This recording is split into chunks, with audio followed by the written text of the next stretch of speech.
বায়ু দূষণ বন্ধে পরিবেশ অধিদপ্তরের অভিযান।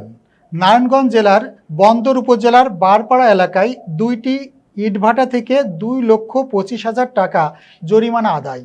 Senior staff reporter Saidul Islam Saeed জানান, বুধবার জেলা প্রশাসকের কার্যালয় নারায়ণগঞ্জের বিজ্ঞ এক্সিকিউটিভ ম্যাজিস্ট্রেট ও সহকারী কমিশনার জনাব মোহাম্মদ তারিফ আল তাওহিদের নেতৃত্বে নারায়ণগঞ্জ জেলা পুলিশ এবং পরিবেশ অধিদপ্তর নারায়ণগঞ্জ জেলা কার্যালয়ের কর্মকর্তা সমন্বয়ে গঠিত একটি টিম কর্তৃক নারায়ণগঞ্জ জেলার বন্দর উপজেলার বারপাড়া নামক স্থানে অবৈধ ইটভাটার বিরুদ্ধে অভিযান পরিচালনা করা হয়।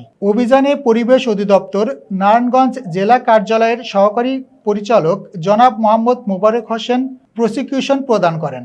উক্ত অভিযানে ইট প্রস্তুত ও ভাটা স্থাপন নিয়ন্ত্রণ আইন 2013 সংশোধিত 2019 অনুযায়ী নিম্নোক্ত 32টি ইটভাটা থেকে 2,25,000 টাকা জরিমানা ধার্যপূর্বক আদায় করা হয়েছে এবং কার্যক্রম সম্পূর্ণরূপে বন্ধ রাখার বিষয়ে কঠোর নির্দেশনা প্রদান করা হয়েছে।